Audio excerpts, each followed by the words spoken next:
It's Tuesday at 2. Welcome. Tuesday at 2. This is Marjorie Dick Stuart.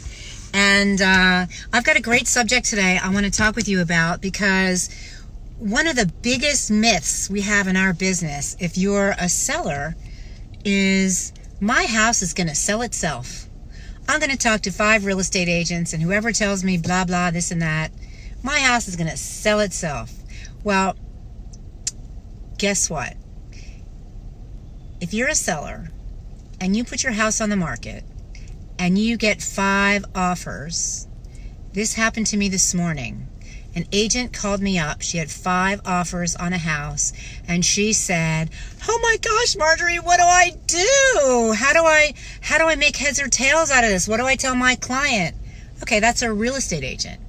Don't forget that anyone can be a real estate agent. First of all, you take a class, you take a test, and you get a license, all right?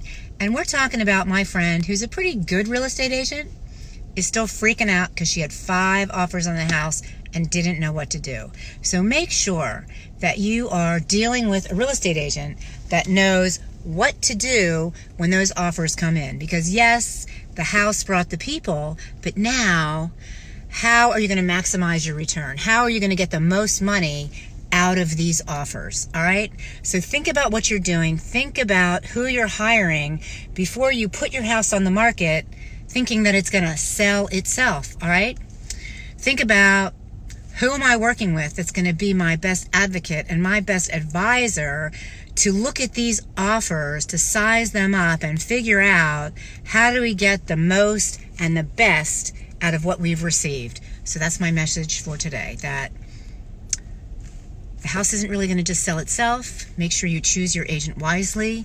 If you don't have a good agent that can handle this, call me. I can handle it. Marjorie Dick Stuart, 240-731-8079. And don't forget to wash your hands. All right. And I'll see you next week, 2 o'clock.